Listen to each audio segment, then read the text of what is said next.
Carlos Castillo surveyed the Thursday night crowd at Feeney's hole-in-the-wall bar.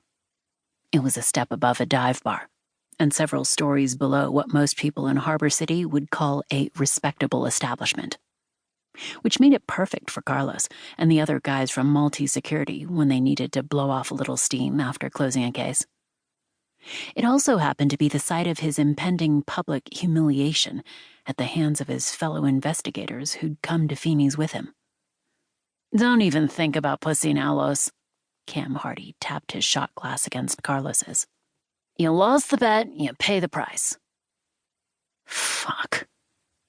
What human being could eat 15 pickled eggs that had been sitting in a jar on the bar for God knew how long? Apparently Cam, who'd knocked up his success to the fact that neither he nor his live-in girlfriend, Drea, could cook for shit, and his taste buds had gone into hiding. "What about one of them?" Will Roscoe asked, nodding toward the trio of women in a corner booth. "The redhead's hot," said Alex Lee, before taking a long draw from his beer. Carlos shot back the last of his shot before he said anything he'd regret about redheads.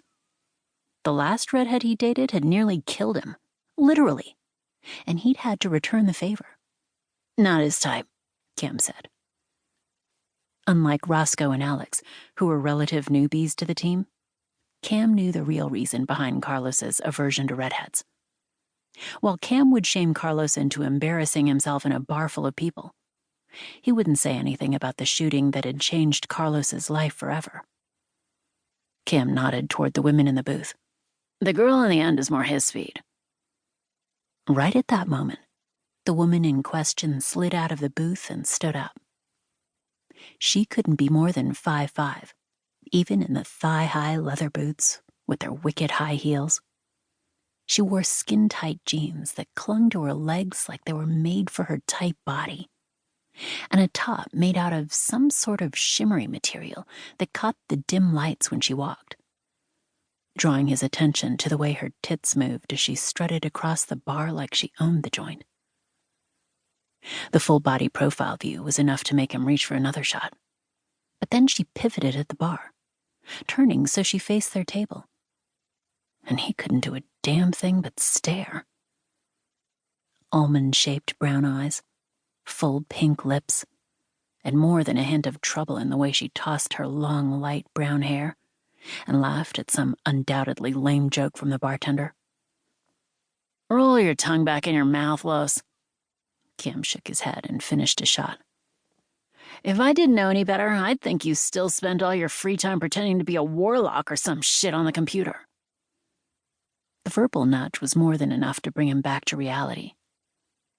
After the shooting, he'd replaced Magic Battledome role-playing online gaming with the gym, and had spent the past year working to make the team at Maltese realize there was more to him than just amazing computer geek skills.